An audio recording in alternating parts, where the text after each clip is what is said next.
নমস্কার বন্ধুরা, মেঘার সাথে বাঙালিয়ানার আরও একটি নতুন পর্বে আপনাদের সবাইকে স্বাগত। আশা করি আপনারা সবাই খুব ভালো আছেন এবং সুস্থ আছেন।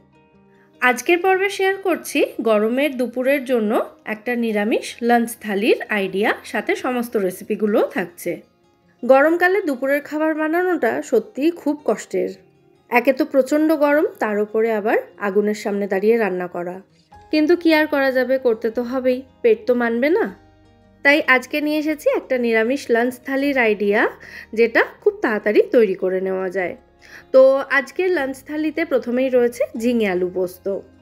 প্রথমে কড়াই গরম করে তার মধ্যে 1.5 টেবিল চামচ মতো সর্ষের তেল গরম করে নিয়ে ফোড়নের জন্য দিয়েছি একটা শুকনো লঙ্কা এবং 1/2 টিস্পুন মতো কালো জিরে। কালো জিরে শুকনো লঙ্কাটা ভালো মতো ভাজা হয়ে গেলে তারপর এর মধ্যে দিয়ে দিলাম ডুমো করে কেটে রাখা আলু এবং ঝিঙেটা।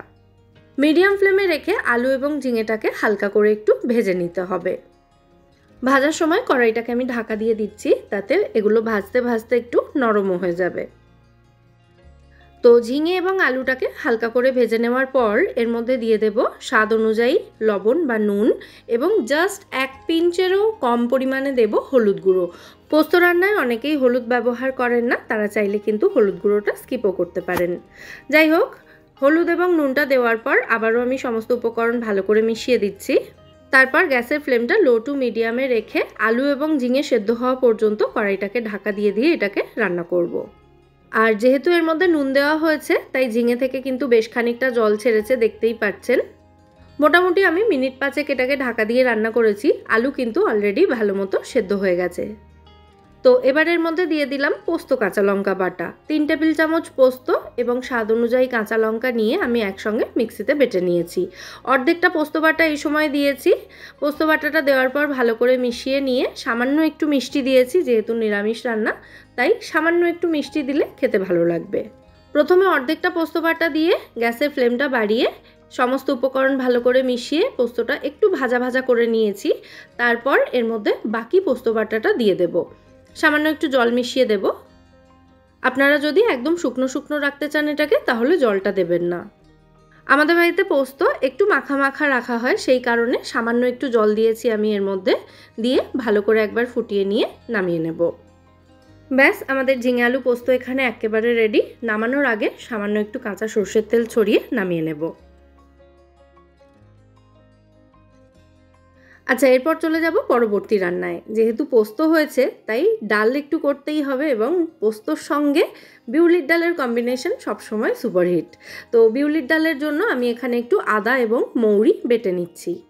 বিউলির ডালটা আমি অলরেডি সেদ্ধ করে রেখেছি, জাস্ট আমি সাঁতলানোর প্রসেসটা আপনাদের সঙ্গে শেয়ার করছি।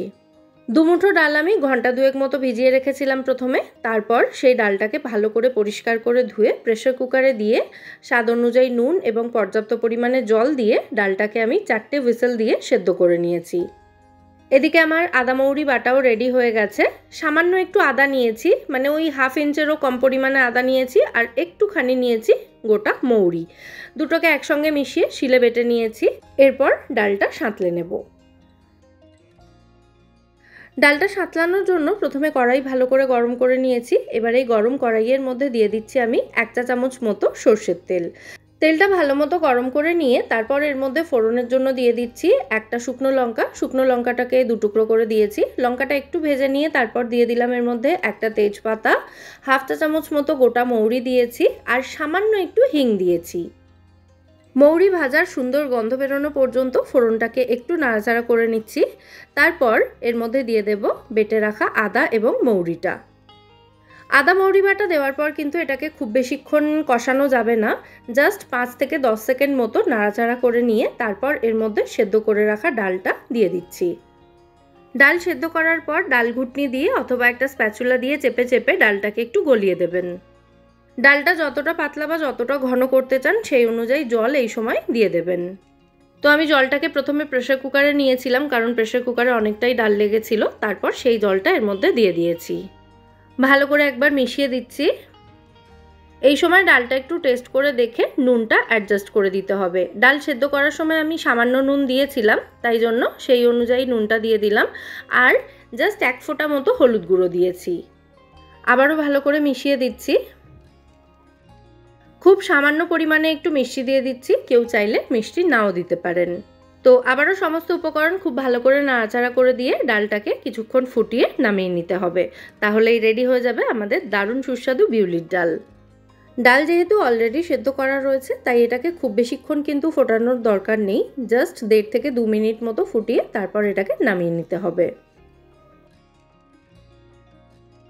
বিউলির ডাল, ঝিঙে আলু পোস্তর সাথে আজকের মেনুতে রয়েছে বাঁধাকপির পকোড়া। গতকালকে চাউমিন বানানোর জন্য একটা ছোট্ট বাঁধাকপি এনেছিলাম, তো অর্ধেকটা বাঁধাকপি রয়ে গিয়েছিল। আর এই গরমের সময় বাঁধাকপির ঘন্ট একটুও ভালো লাগে না খেতে, তাই ভাবলাম বাঁধাকপির পকোড়া করে নিই। তো বাঁধাকপি একদম ঝিরিঝিরি করে কেটে ধুয়ে জল ঝরিয়ে নিয়েছি। তার মধ্যে দিয়ে দিলাম অল্প একটু আদা কুচি, স্বাদ অনুযায়ী কাঁচা লঙ্কা কুচি আর বেশ খানিকটা ধনেপাতা কুচি। আর এর সাথেই দিয়ে দিলাম 1/2 টিস্পুন মতো নুন, সামান্য একটু হলুদ গুঁড়ো দিয়েছি আর একটু জোয়ান দিয়ে দিচ্ছি। জোয়ানটাকে 2 হাতের তালুতে ভালো করে ঘষে এর মধ্যে দিয়েছি। আর দিয়ে দিচ্ছি এর মধ্যে ভাজা মশলার গুঁড়ো, গোটা জিরে, শুকনো লঙ্কা, তেজপাতা একসঙ্গে শুকনো কড়াইতে ভালো করে ভেজে সেটাকে গুঁড়ো করে আমি এই ভাজা মশলা তৈরি করি। এরপর সমস্ত উপকরণ খুব ভালো করে মিশিয়ে দিচ্ছি। আর যেহেতু এর মধ্যে নুন দেওয়া রয়েছে, তাই ধনেপাতা, বাঁধাকপি এগুলো থেকে জল ছাড়তে শুরু করবে এবং পরিমাণে কিন্তু এগুলো অনেকটা কমে যাবে, মানে বাঁধাকপিটা অনেকটা মজে যাবে। দেখতেই পাচ্ছেন পরিমাণটা অনেকটা কম হয়ে গেছে। তো এবার এর মধ্যে আমি দিয়ে দিচ্ছি 4 টেবিল চামচ পরিমাণে বেসন। পকোড়াগুলো ভাজার ঠিক আগের মুহূর্তে এর মধ্যে 1 টেবিল চামচ মতো চালের গুঁড়ো দিয়ে ভালো করে মিশিয়ে নেব। তো সেটা পরে দেব। আমার মনে হচ্ছিল নুন সামান্য একটু আরও প্রয়োজন, সেই কারণে অল্প একটু নুন আরও দিয়ে দিয়েছি। দিয়ে আবারও সমস্ত উপকরণ ভালো করে মিশিয়ে নিচ্ছি। সমস্ত উপকরণ ভালো করে মেশানো হয়ে গেলে এই মিশ্রণটাকে আমি 15 থেকে 20 মিনিট মতো এভাবেই রেখে দেব। তাতে বাঁধাকপি থেকে যতটা জল ছাড়া ছেড়ে যাবে এবং এটা কিন্তু অনেকটাই নরম হয়ে আসবে। সকাল থেকে প্রচণ্ড রোদ থাকলেও এখন দেখুন আকাশ কিন্তু পুরো মেঘলা হয়ে গেছে, মানে আকাশ একদম কালো করে এসেছে, যে কোনো মুহূর্তে বৃষ্টি নামতে পারে। ওয়েদারটা দেখে কিন্তু মন ভালো হয়ে গেল। তো বাঁধাকপির পকোড়ার মিশ্রণটা যতক্ষণ আমি রেস্টে রেখেছি ততক্ষণে আমি এখানে কিছু বিউলির ডালের বড়া ফ্রাই করে নিচ্ছি। বড়াগুলোকে ভেজে এগুলোকে জলে ভিজিয়ে কিছুক্ষণ তারপর দইয়ের মিশ্রণের মধ্যে দিয়ে এগুলোকে আমি ফ্রিজে রেখে দেব। তারপর যখন সার্ভ করব তার কিছুক্ষণ আগে ফ্রিজ থেকে বের করে রেখে দেব বাইরে, এবং মোটামুটি 10-15 মিনিট মতো বাইরে রাখলেই হবে। তারপর ঠান্ডা ঠান্ডা দই বড়া সার্ভ করব।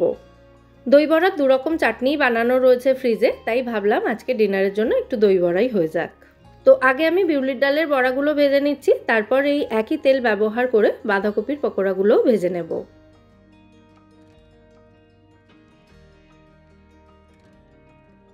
ডালের বড়াগুলো ভেজে তুলে নেওয়ার পর কড়াই থেকে তেলটা আমি কমিয়ে নিয়েছি।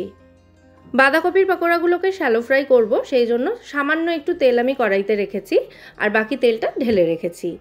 আর বাঁধাকপির পকোড়ার ওই মিশ্রণটার মধ্যে সামান্য একটু চালের গুঁড়ো দিয়েছি, ওই 1 টেবিল চামচ মতো, দিয়ে ভালো করে মিশিয়ে নিয়ে সেই মিশ্রণটা দিয়ে বাঁধাকপির বড়াগুলো তৈরি করছি।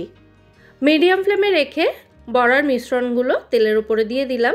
এবার এগুলোকে খুব ভালো করে দুপিঠ থেকে গোল্ডেন ব্রাউন কালার আসা পর্যন্ত ভালো করে মুচমুচে করে ভেজে নেব। এই রকম বাঁধাকপির পকোড়া খেতে কিন্তু জাস্ট দুর্দান্ত লাগে। ডাল ভাতের পাতেও খেতে পারেন, অথবা মুড়ি দিয়েও খেতে পারেন, বা শুধু শুধু খেতেও কিন্তু এগুলো বেশ ভালো লাগবে। তো এই হলো আজকের নিরামিষ ছিমছাম মেনু। এর সাথে সামান্য একটু পাঁপড় ভাজা বা সেঁকা পাঁপড় হলে মন্দ হয় না, তাই বড়াগুলো ভেজে নেওয়ার পর আমি কয়েকটা পাঁপড় সেঁকে নিয়েছি। প্রচণ্ড গরমের সময় দুপুরের খাবারে খুব একটা হাবিজাবি খাবার দাবার খেতে কারোরই ভালো লাগে না।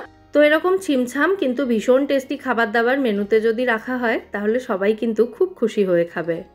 তো আমার দুপুরের এবং রাত্রের খাবার দাবারের সমস্ত রান্নাবান্নাই রেডি। এবার আমি লাঞ্চের থালাটা পরিবেশন করার জন্য রেডি করে নিচ্ছি। তো আজকের এই ছিমছাম নিরামিষ লাঞ্চ থালি আইডিয়া আপনাদের কেমন লাগলো সেটা কিন্তু কমেন্টে অতি অবশ্যই আমায় জানাবেন। আশা করছি অনেকেরই ভীষণ পছন্দ হয়েছে এই লাঞ্চ থালি আইডিয়া। বিউলির ডাল সঙ্গে পোস্ত আর তার সঙ্গে কোনো একটা বড়া বা ভাজা থাকলে খাওয়ার মজাই আলাদা হয়। আর রেসিপিগুলো যদি আপনাদের ভালো লেগে থাকে ভিডিওটাকে বরাবরের মতো একটা লাইক এবং শেয়ার করে দেওয়ার অনুরোধ রইল। সাথে আমার চ্যানেল মেঘার সাথে বাঙালিয়ানাকে সাবস্ক্রাইব করে আমার পাশে থাকবেন, আমায় সাপোর্ট করবেন। তাহলে আজকের মতো এখানেই বিদায় নিচ্ছি। আবার দেখা হবে পরের পর্বে। সবাই সুস্থ থাকবেন, ভালো থাকবেন এবং সবাইকে খুব ভালো রাখবেন। নমস্কার।